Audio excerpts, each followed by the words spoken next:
새해 하나님의 특별한 축복이 우리 모든 성도님들의 가정마다 풍성하기를 간절히 소망합니다. 오늘 안식일 학교를 보니까 올 한 해가 아주 잘 될 것 같지 않습니까? 올 한 해의 인사가 우리 안식일 학교에서 뭐라고 정했습니까? 하늘에서 꼭 만납시다. 금방 잊어버린 것 같아요. 금방 잊어놓고도. 그래서 올해는 정말 하늘에서 꼭 만날 사람들로 우리가 준비되는 그런 한 해가 되면 좋겠습니다.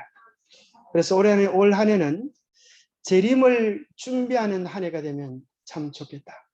올 한 해 언제든지 예수님이 오셔도 하늘에 꼭 갈 수 있는 그런 사람들로 준비되면 올해 큰 복을 받은 것이라고 생각합니다.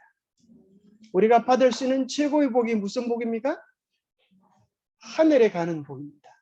하늘에 가는 복입니다. 여러분, 잠시 후에 사라질 이 세상에 먹고 살기 위해서도 여러분 얼마나 고생이 많으십니까? 그런데 이 세상은 아무리 집을 잘 짓고 수고를 해도 몇 년밖에 못 살 세상이에요? 100년도 못 살 세상. 100년도 못 살 세상을 위하여 우리가 그렇게 고생을 하는데, 그렇다면 우리가 영원히 살 세상을 위하여 어떤 준비를 해야 되겠습니까? 영원히 살 세상을 위하여 우리가 영원한 준비를 한다 해도 그것은 아깝지 않은 것입니다. 우리의 짧은 인생, 하늘을 위하여 준비되는 인생, 그것은 정말 복된 인생입니다. 어제 저녁에 연말 찬양과 감사의 시간에 참 감동적인 순서는 보니까 한 분이 눈물을 흘리면서 아주 한나의 기도를, 한이 맺힌 한나의 기도를 드렸어요. 하나님, 우리 이 시대가 이 재림신앙을 붙잡고 천국 가는 소망을 꼭 간직하게 도와주십시오. 그렇게 눈물로 간구하고 기도하더니만 오늘 아침에 보니까 떡두꺼비였던 아들을 뚝 나가지고 이렇게 옆에 두고 오셨어요. 참 한나의 한 맺힌 기도를 하나님께서 그냥 보지 않으시는 것 같습니다. 여러분들도 그렇게 울며 불며 하나님 앞에 매달리시게 되기를 바랍니다. 어제 같아서는 저 기도가 언제 이루어지나 걱정을 했었는데 오늘 보니까 이렇게 쉽게 이루어지는 것 같습니다.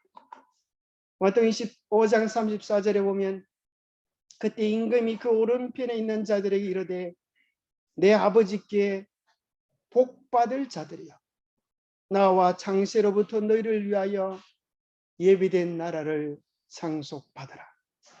여러분, 이런 소리 들으면 좋겠습니까? 오늘 여기 오른편에 앉으신 분들 복받은 사람들입니다. 어쩌다가 오른편에 앉게 됐어요. 그래서 오른편에 앉은 사람들에게 하나님 뭐라고 말씀하시는가 하면, 언제부터 예비한 나라다? 창세로부터 하나님께서 우리를 위하여 준비하시고 예쁘게 따듬으신 그 나라를 상속받는 반면에 왼쪽에 있는 사람들, 오늘 자리 잘못 잡았습니다. 왼쪽에 있는 사람들 어떻게 됩니까? 그쪽에서는 또 거기가 그래도 또 할 말이 있군요. 그렇습니다. 그래서 여러분 자리가 앉으신 곳이, 여러분이 서 계신 곳이 하나님께서 오른편에 있는 복받은 자리라고 말할 수 있는 자의 자리에 서게 되기를 바랍니다. 새해 복 많이 받으시기 바랍니다. 복 많이 받으셨습니까?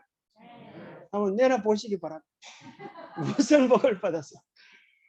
새해 여러분들이 정말 받아야 되는 그 복은, 너는 하늘에 속한 사람이다.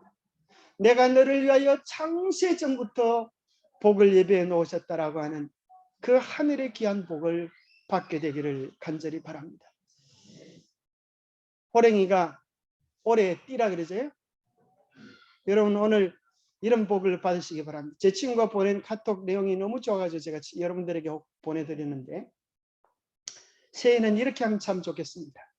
행복은 덧셈, 나이는 뺄셈. 세상에 그런 수가 있을 수 있을까요? 나이를 빼먹으려고 하면 여러분들이 운동을 열심히 하시게 되길 바랍니다. 좋은 건강 습관을 가지면 10년 차이가 납니다.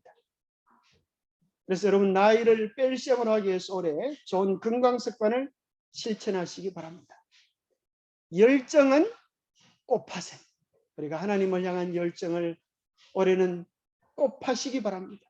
웃음은 나누세요. 좋은 일들이 있으면 서로 나누어서 안교 시간이 축복을 나누는, 웃음과 감사를 나누는, 건강은 지키세요. 축복은 누리세요. 새해는 우리 모두 행복하세요. 그럼 한 해가 되면 좋겠습니다. 재림을 위한 준비. 예수님 우리가 재림을 주의 오심을 어떻게 준비합니까? 라고 물어보면 예수님 어떻게 말씀해 주실까요? 마태복음에 보면 마태복음 24장을 무슨 장이라 그래요? 재림의 징조의 장이라. 재림의 징조. 예수님이 오시기 전에 이러이러한 일들이 있게 될 것이다. 그렇게 말씀하신 다음에 마태복음 25장을 세 가지 비유를 통하여 재림을 어떻게 준비하는가에 대한 준비의 장. 그러면 마태복음 23장은 무슨 장일까요? 7가지 화에 대한, 바리새인들에게 화 있을진자 하신 7가지 화를 선포한, 잘 준비되지 못하면 복 받아야 될, 칠복을 받아야 될 사람들이 무슨 복을 받아요? 칠화를 받아요. 그래서 칠복이 얼마나 중요한지 우리나라 노래에도 애 이름을 짓는데 뭐라고 짓다고요? 칠복이 놈이라고 뭐 그런 노래가 있지 않습니까? 우리가 재림을 위하여 잘 준비되면 복을 안 받고 싶어도 안 받을 수가 없어요. 그래서 요한계시록 1장에 보면 이 예언의 말씀을 많은 자와 듣는 자와 먼저 들어야 돼요. 듣는 자와 읽는 자와 그다음 또 어떤 자들이요? 지키는 자들이. 이 말씀이 여러분의 삶이 되기를 축복합니다. 아무리 좋은 것이 있어도 내가 선택하여서 내 것으로 삼지 않으면 소용이 없는 것입니다. 올해는 하나님께서 우리에게 주시는 복을 꼭 붙잡아서 내 것으로 삼아서 나의 경험으로 열매 맺을 수 있게 되기를 바랍니다. 여러분 세상 돌아가는 것 보니까 예수님 오실 것 같아요? 안 오실 것 같아요? 그죠? 세상 돌아가시는 것 보니까 돌아가시는 사람들이 한둘이 아닙니다. 우리 이런 징조들을 보면서 정말 안 보려고 해도 끊임없이 이야기하지 않습니까? 며칠 전 뉴스입니다. 2주인 뉴스입니다. 시야를 넓혀서 보면 2달째 폭우가 내리는 나라. 전문 업체가 피부에 심어서 관리하는 마이크로칩 형태 코로나19 방역 패스를 개발해서 화제입니다. 들어보셨을 거예요. 근데 제가 말씀드리기는 이 칩이, 몸에 넣는 칩이 짐승의 표현은 안 해요. 그런데 뭘 될 가능성이 너무 많습니다. 이런 일이 마지막 성경의 사건들과 연관되어져서 우리 앞에 진행되어질 가능성이 이제 충분히 보여지는 것을 발견하게 되는 겁니다. 이 전 세계가 하나의 통제 시스템으로 돌아가려고 하면 아주 삽시간에, 옛날에는 제 의견은 그게 다른데 이렇게 말할 수 있어요. 근데 이제 코로나를 통하여서 위기 사태, 비상사태로 돌입하면서 모든 사람들이 말을 잘 들어야 되는 그런 시대가 왔습니다. 말을 안 들었고 저는 그렇게 하기 싫은데요. 그럼 뭐가 될까요? 이 반역자로 간주가 되는 그런 시대로 우리가 돌입해 들어오고 있습니다. 그래서 우리는 이러한 시대들을 보면서 정말 마지막 사건들이 어떻게 이루어질지에 대한 주목들을 하지 않을 수 없는 시대에 살아갑니다. 그러면서 가장 중요한 것은, 무엇보다도 가장 중요한 것은 뭘 바라봐야 될까요? 그렇죠. 예수 그리스도를 우리에게 주목하는 것입니다. 한 아이가 어두컴컴한 길을 가는데 나이 든 사람도 너무 무서웠어요. 근데 앞에 있는 아이를 보고 깜짝 놀라가지고, 야, 너는 나이 많은 나도 무서운데 너는 무섭지 않느냐? 어떻게 조그마한 게 간밖에 없냐? 어떻게 간땡이가 크냐? 그렇게 하니까 아이가 이렇게 얘기합니다. 아저씨 무섭기는 뭐가 무서워요? 하고 무서워? 저 멀리 보니까 불빛이 하나 있어요. 저기 저 불빛이 무슨 불빛인지 아세요? 우리 아버지가 지금 날 데리러 등불을 들고 오시는데 내가 뭐가 크면 하겠어? 오늘 우리의 시선이 어디에 초점을 맞추냐에 따라서 이제 여러분 앞에 일어날 일들은 더 기가 차게 두렵고 놀라운 일이 되기도 하고, 어떤 사람은 이 모든 사건들이 더 우리의 마음을 설레게 하고 기대하게 하고 흥분하게 하는 그런 일이 되기도 합니다. 누구를 바라볼 때요? 믿음의 주여 또 온전케 하시는 이 예수를 바라보기만 하면 우리의 마음이 거룩한 희열로 가득 차게 됩니다. 이것은 무슨 얘기인가 하면 성경 속에서 우리 주님 약속한 것이 뭐가 아니다? 거짓이 아니고, 이제 이러한 성경에서 이야기하셨던 사건들이 이루어지는 것을 보니까 모두 이루어지겠다. 창세전에 우리를 위하여 준비해 놓으신 그 영광스러운 나라도 오겠다. 여러분 그런 생각이 들지 않습니까? 그리고 정말 우리를 죽도록 사랑하시는 예수님을 만나는 것이 이제 실제로 이루어질 수 있겠구나. 그런 생각이 들지 않습니까? 그래서 이제 우리는 실제로 주의 오심을 위하여 마치 신부가 신랑을 기다리는 마음으로, 그보다 더 설레는 일이 어디 있겠습니까? 아무도 신랑이 신부를 기다리는 마음이 더 설레나요? 총각이 장가가는 심정으로 그렇게 우리가 주의 재림을 기다려야 되겠습니다. 그렇게 하라고 첫 번째에 나오는 비유가 무슨 비유예요? 열처녀. 너희들 정말 사랑하는 마음, 마지막 사건들이 어떻게 되는가 이것을 주목하는 것도 중요하지만 더 중요한 것은 예수님을 생각하라. 예수님의 사랑에 우리의 초점을 맞추면서 설레이는 마음으로 주의 재림을 준비할 수 있는 사람이 되기를 바랍니다. 열 처녀 가운데 다섯 처녀는 뭐하고요? 다섯 처녀는 슬기롭고 다섯 처녀는 미련하고. 도대체 그 미련하고 지혜로운 차이가 어디에 있어요? IQ에 있어요? EQ에 있어요? 기름을 준비했느냐 그렇지 않냐에 따라서. 이게 뭐예요? 오일 파동이 앞으로 온다는 거예요? 요소수를 집에 저장해 놔라 이런 소리예요? 이 기름이 뭐예요? 성령의 역사하심에 오늘 나의 마음이 굴복하고 사느냐 아니면 내 마음대로 살아가느냐, 하늘의 음성을 듣고 사느냐 아니면 세상의 니나노에 우리가 춤을 추고 사느냐, 그 얘기를 하고 계신 겁니다. 두 번째 비유는 무슨 비유? 달란트. 성령의 역사하시는 그 은혜가 있으면 이제 우리는 그 일을 위하여 마음을 쏟게 되는데, 마음이 거기 있다는 말은 뭐가 있다는 말이에요? 달란트를 거기다 투자한다는 거예요. 활용한다는 거예요.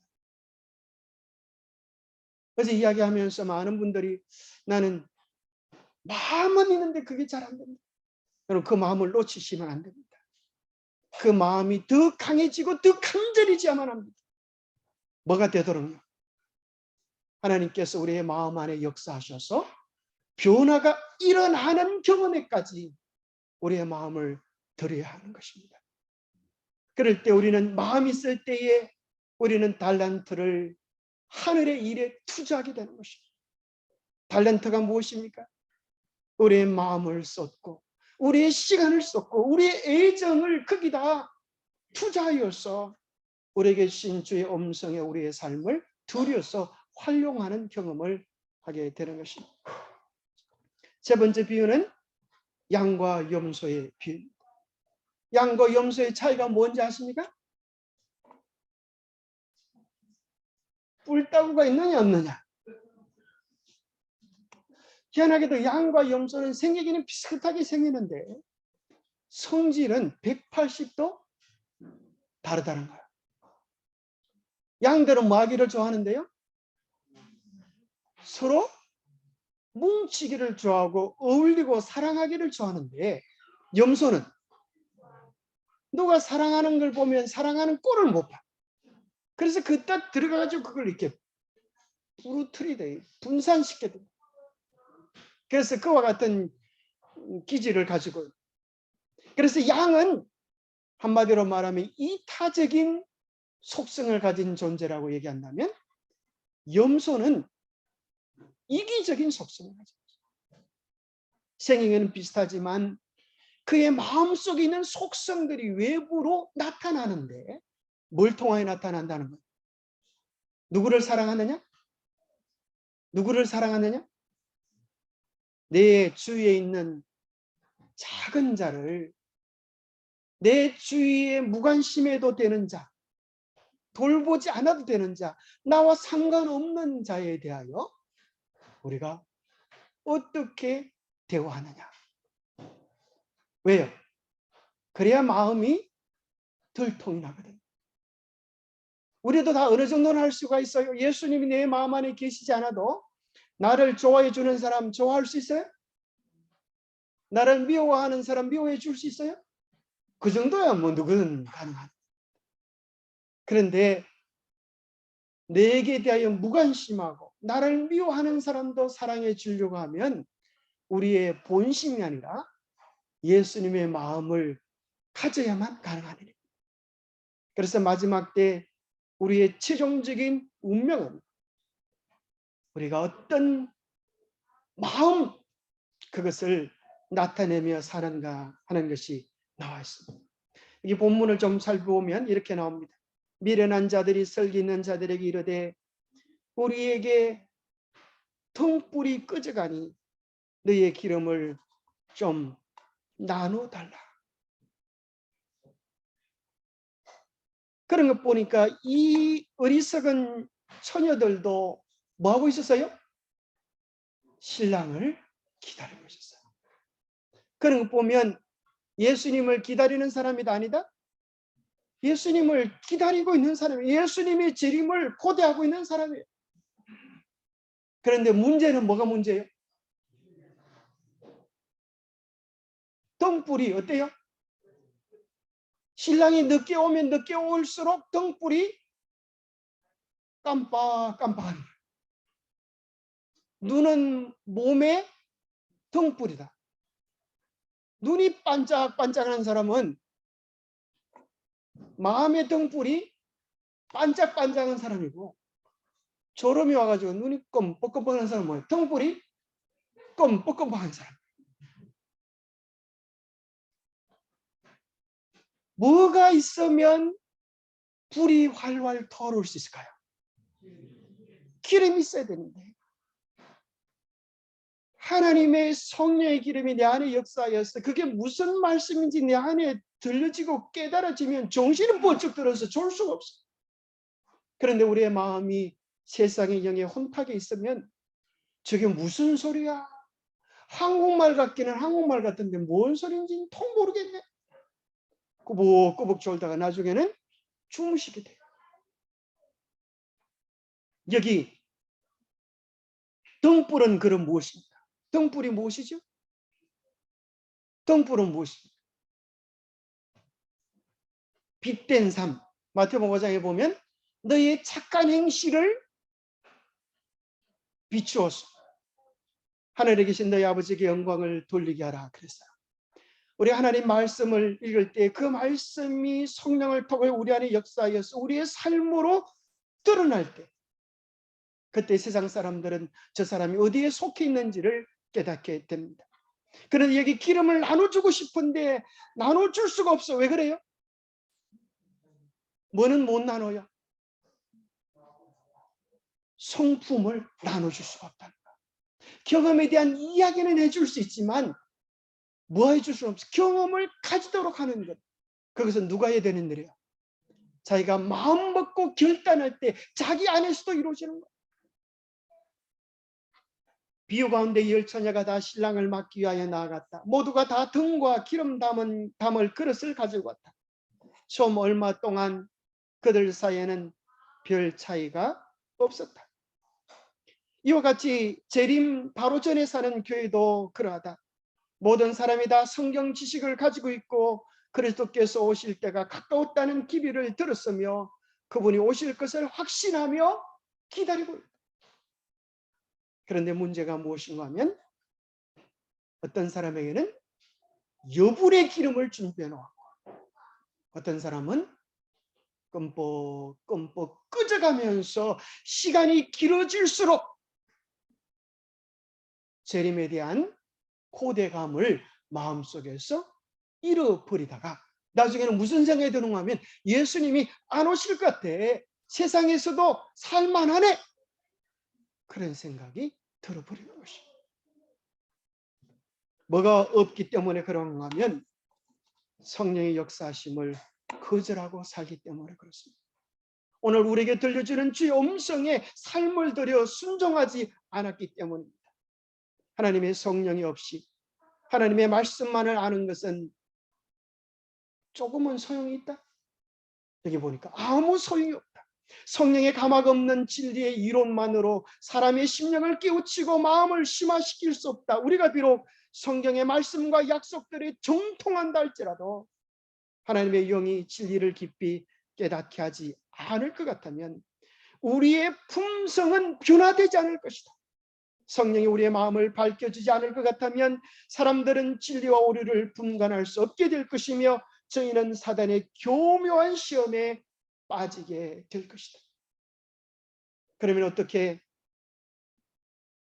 해야 합니까?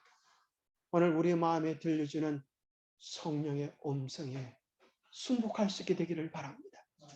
오늘 여러분 마음속에 이야기하시는 성령의 세미한 음성을 듣고 하나님 제가 무엇을 해야 합니까? 여쭤보고 그 음성에 순종하시게 되기를 바랍니다. 결코 여러분에게 주시는 성령의 음성으로 다른 사람을 강요하지 마세요. 왜냐하면 성령께서 우리 각자에게 주신 음성이 다르기 때문에 하나님께서 그 수준에 맞추어 주시기 때문에 내 믿음의 폭이 이 정도 된다고 왜 당신 10시에 교회 안 와? 왜 줌으로만 설교 들어서 될 거야? 요즘 어느 시대인데 이렇게 하지 말라고. 줌으로 듣는 사람도 그만할 형편이 안 되니까 마음은 간절하지만 안 되니까 그 입장 속에서 최선을 다하고 있는 거예요. 결코 우리는 다른 사람의 신앙을 평가할 수 없습니다. 문제는 가장 중요한 것은 무엇인가 하면 오늘 성령께서 내 안에 주시는 음성에 오늘 내가 뭐하고 있는가? 순목하고 있는가? 우리가 순종을 향하여 순종이라고 하는 걸음을 한 걸음 내디딜 때 하나님은 다음 가야 할 길을 보여주시는 것입니다. 우리는 그 길의 끝을 알 수가 없습니다. 오늘 아침에 우리 장로님이 이런 말씀을 주셨죠. 믿음으로 그리스도께서 마음속에 거하게 하는 모든 사람들은 그들을 성공하게 해주는 능력을 그들의 활동에 사용하게 된다. 가장 중요한 것이 뭐예요? 예수님 내 마음속에 거하는 것. 그래서 예수님께 여쭤봐야 합니다. 예수님, 오늘 제가 무엇을 해야 합니까? 어떻게 합니까? 이런 상황 형편 속에서 내가 할 수 있는 일은 무엇입니까? 그렇게 여쭤볼 때 주님은 우리 속에서 역사하셔서 무엇을 해야 할지 알려주시고 능력을 주시고 활용하게 하신다는 거예요. 그런 경험이 우리의 삶 속에서 끊임없이 반복될 때 우리는 점점 더 유능해지고 사업의 번영 가운데에서 나타난 하나님의 축복들이 너는 진정으로 하나님의 사람이다. 그리스도의 동력자다라고 증거하게 된다. 오늘 우리에게 주시는 비천 거절하면서 마지막 큰 환란이 오면 내가 그때 충성하지요. 그것은 잘못된 길을 걸어가고 있는 것입니다. 오늘 우리에게 주시는 주의 음성에 순복하게 되기를 바랍니다. 골리앗과의 싸움에서의 승리는 언제 이루어졌다고요? 매일의 삶의 현장 속에서. 다윗이 매일의 삶의 현장 속에서 사자와 곰을 쳐서 쓰러뜨리는 경험 속에서 준비되는 것입니다. 우리의 매일의 삶이 주님을 의지함으로 승리할 수 있게 되기를 바랍니다.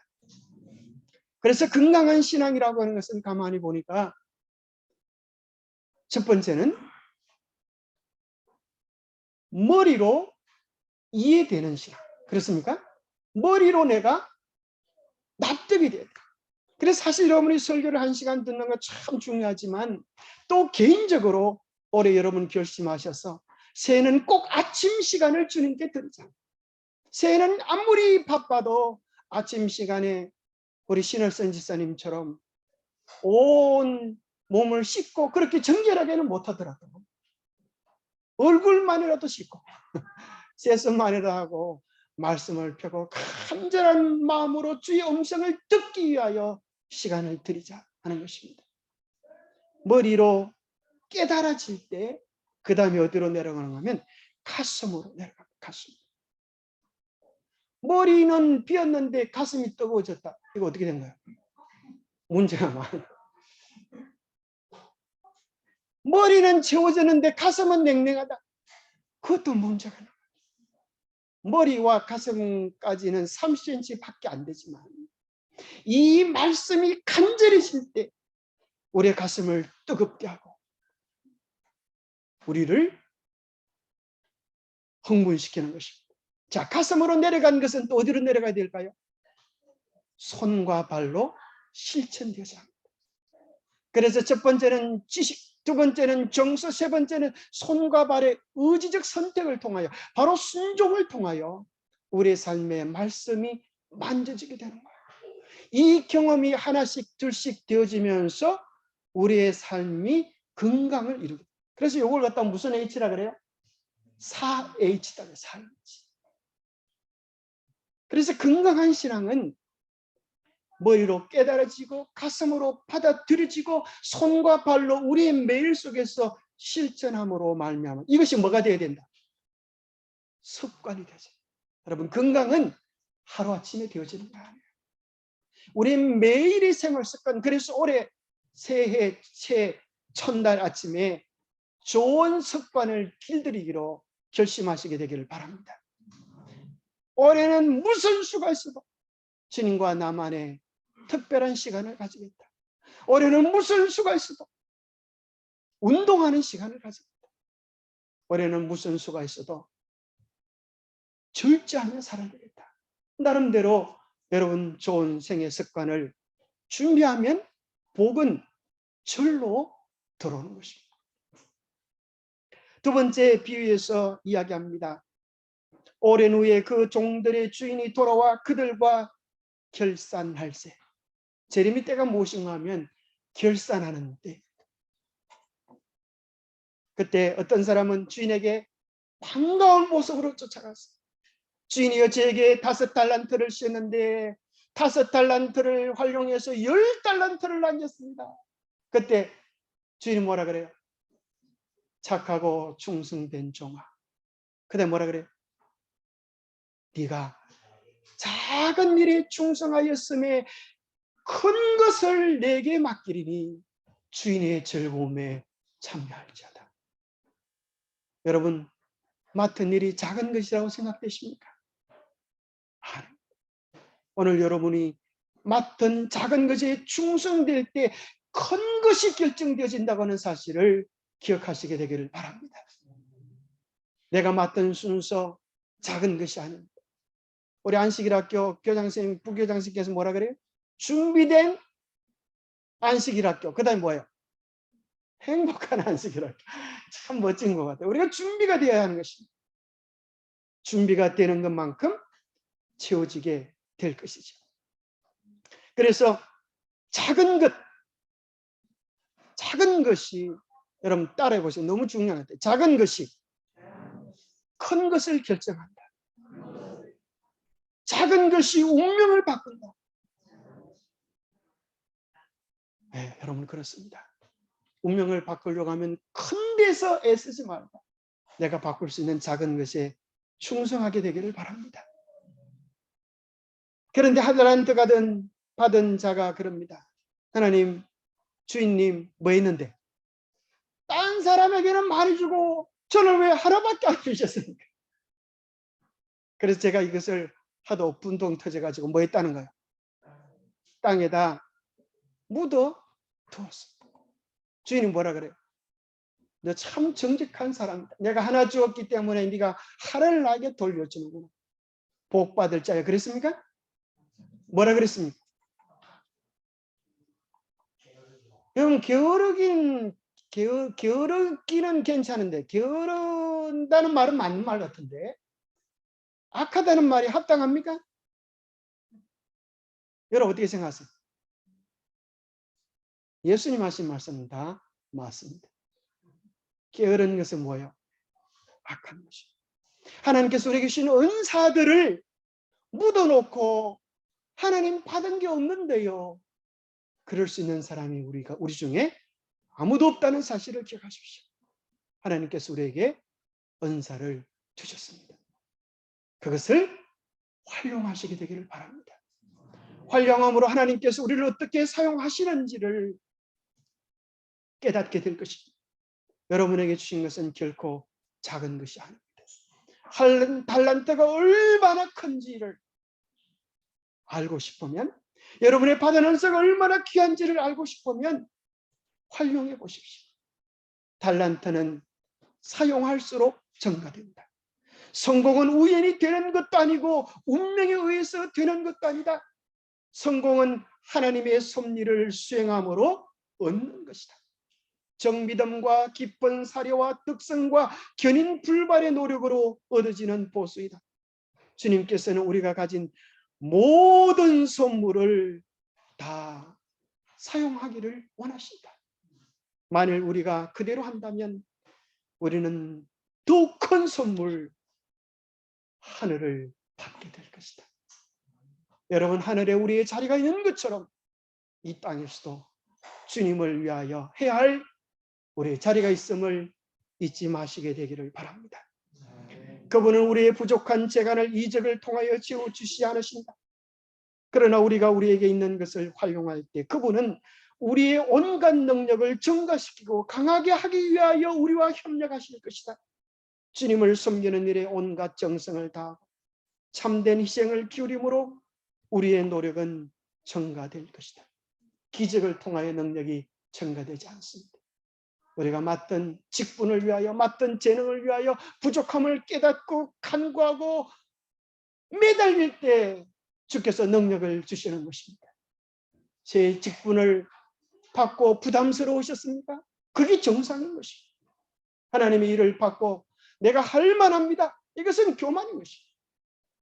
하나님의 일이 얼마나 중요하고 중단지를 깨닫는다면 우리는 모세처럼 하나님, 저는 부족하여서 일을 할 수가 없습니다. 그것이 맞는 것입니다. 그런데 문제는 하나님께서 끝까지 해 주었을 때 모세는 결국은 하나님, 제가 주님의 도구로 드리기를 원합니다. 그렇게 하는 거예요.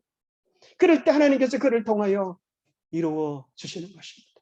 우리의 부족을 그분의 임재로 채워 주시는 것입니다.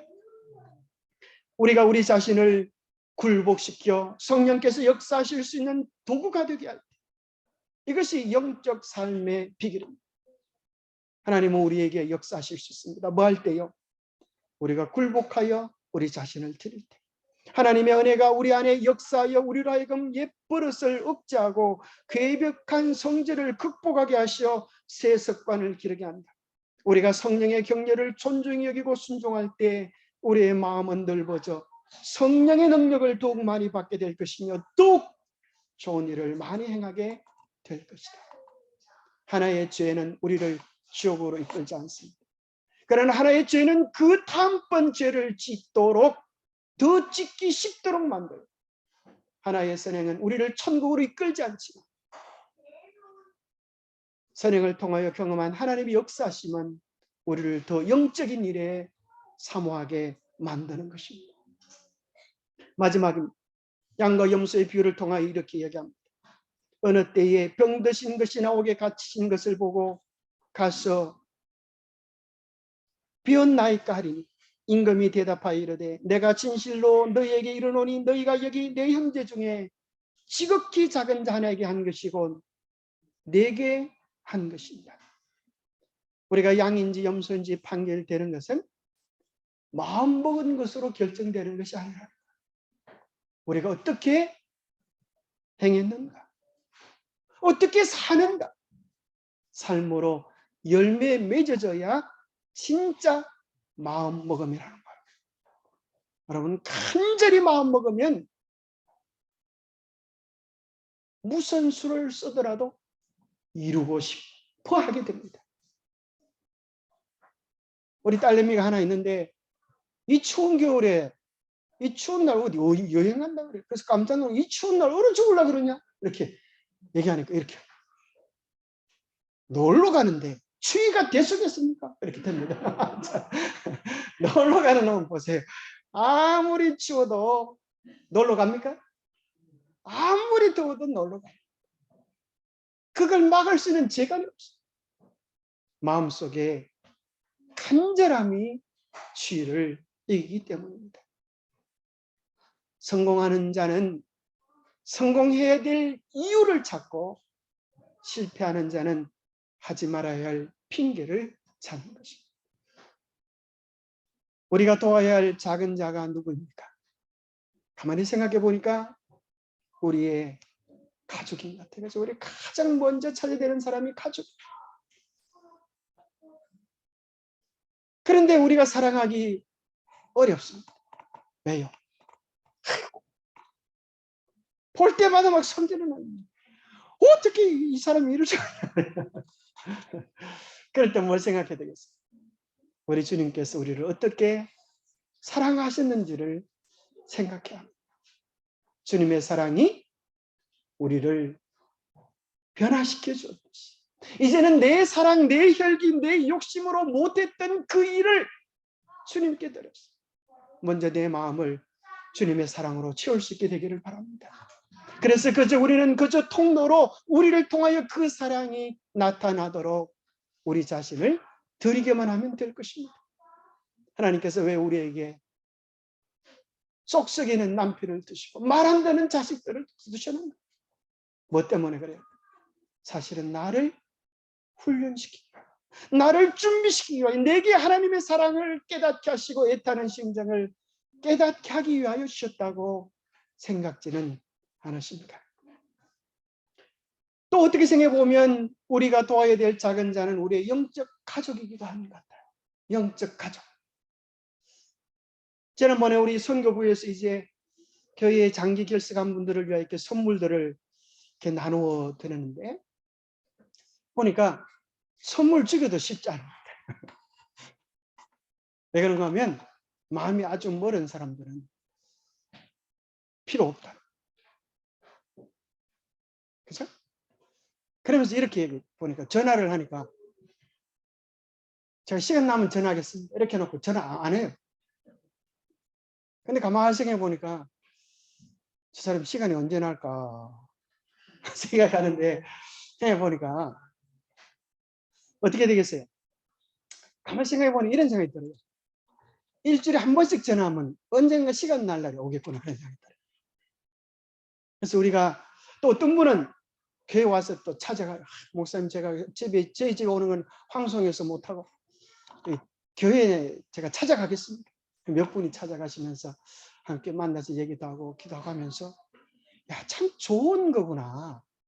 이렇게 실제적으로 그죠? 별거 아니지만 마음만 품는 거하고 마음을 이렇게 나누는 거하고는 좀 다르구나. 왜요? 마음만 먹은 것은 알 수가 없지만 마음을 어쨌거나 나누는 것은 마음이 전달되어질 수 있기 때문에. 그래서 우리는 사실 우리가 도와야 할 작은 자들 하나님이 우리 곁에 두셨습니다. 누구를 위하여? 우리의 믿음의 활용을 위하여. 우리의 믿음의 성장을 위하여 우리에게 주신 우리의 이웃들이 되어라. 우리가 선행을 나눌 수 있게 되기를 바랍니다. 다른 사람의 필요를 채워주는 일을 우리의 책임으로 여길 때 우리는 주님의 거룩한 품성을 반사하는 것이다. 우리가 예수의 성품을 완전하게 반사할 때 궁핍한 자에 대하여 그가 느끼는 것처럼 우리도 느낄 것이고 그는 우리를 통해 다른 사람들을 위로하고 도와줄 수 있을 것이다. 하나님을 사랑하는 가장 큰 증거는 짐을 서로 짐으로 그리스도의 법을 성취하도록 우리를 이끄는 사람이다. 하나님을 사랑한다고 하는 것은 마음만 품는 게 아니라 내 주위에 있는 사람을 주의 사랑으로 사랑하고 그 고통과 안타까움을 함께 느끼면서 함께 기도하는 것입니다. 새해 우리의 기도가 더 많아지게 되기를 바랍니다.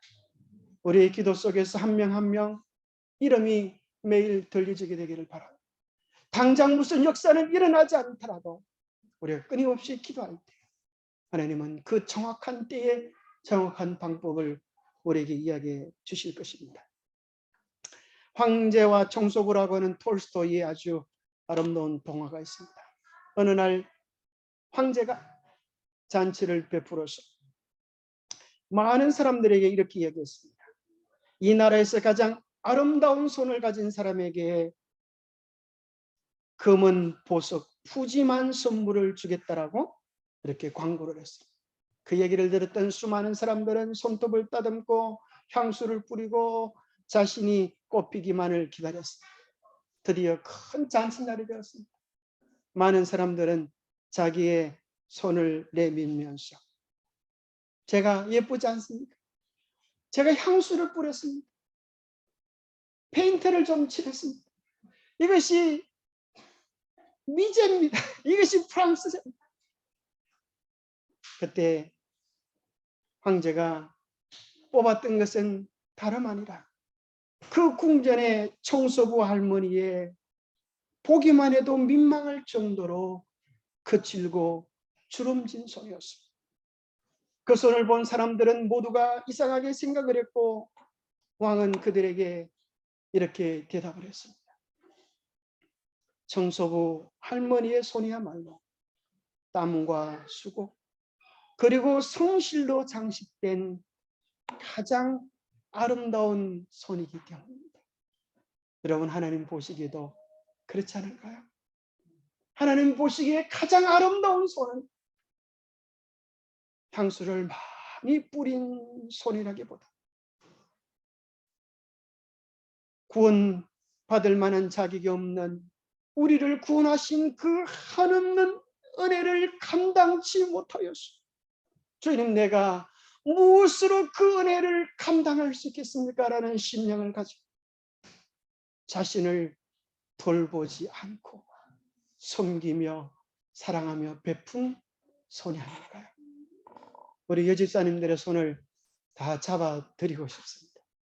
교회 청소를 위하여 수고하신 우리 고운 여집사님들의 손, 언제든 기꺼이 만난 요리들을 척척 요리사처럼 차려내시는 우리 집사님들의 손, 우리 교회를 위하여 밤늦게까지 와서 주보를 만들고 청소를 하고 애쓰시는 우리 남집사님들의 아름다운 수고의 손, 교회를 위하여 기도하고 애쓰시는 우리 장로님들의 손이야말로 하나님 보시기에 이 세상에서 어느 것보다도 아름다운 손이라고 믿습니다.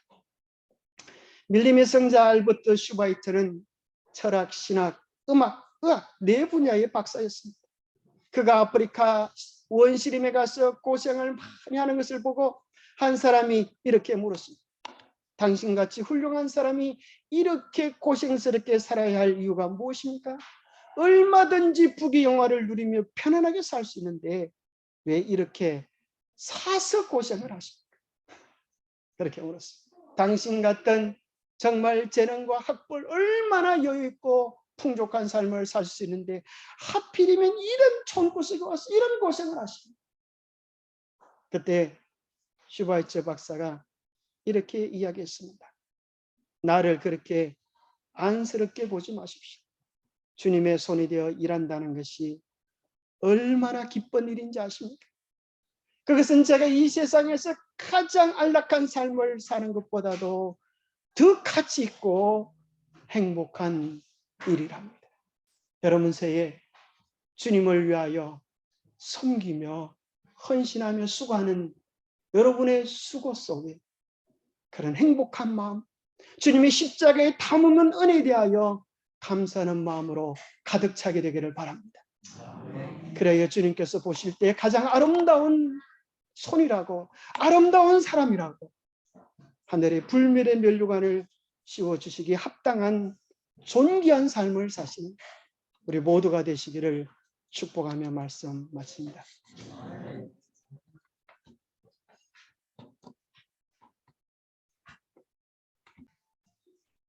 하나님 아버지, 우리에게 귀한 하늘의 사랑을 주셔서 감사합니다. 우리 주님께서 우리를 위하여 십자가에서 보혈을 흘리셨을 뿐 아니라 우리를 데리러 다시 오실 것을 인하여 감사를 드립니다. 이제 우리의 삶이 주의 오심을 위하여 준비하는 삶을 살게 도와 주시옵소서. 우리의 마음속에 들리시는 성령의 음성에 순국하게 도와 주시옵소서. 우리의 재정과 재능과 마음을 다하여 우리에게 주신 은사들을 활용하게 도와 주시옵소서. 우리 곁에 있는 사랑하라고 주신 사람들을 주님의 심정으로 사랑하며 돌보며 섬길 수 있도록 도와 주시옵소서. 그래야 하늘에서 이루신 귀한 뜻이 우리의 삶에서, 우리의 가정에서도 이루어지게 하여 주시옵소서. 오늘 우리에게 주신 작은 일에 충성함으로 주님께 큰 칭찬 받을 수 있는 우리의 올 한 해가 될 수 있도록 우리 모두를 축복해 주시옵기를 우리 주 예수 그리스도 이름 모자하여 간절히 간구하옵나이다.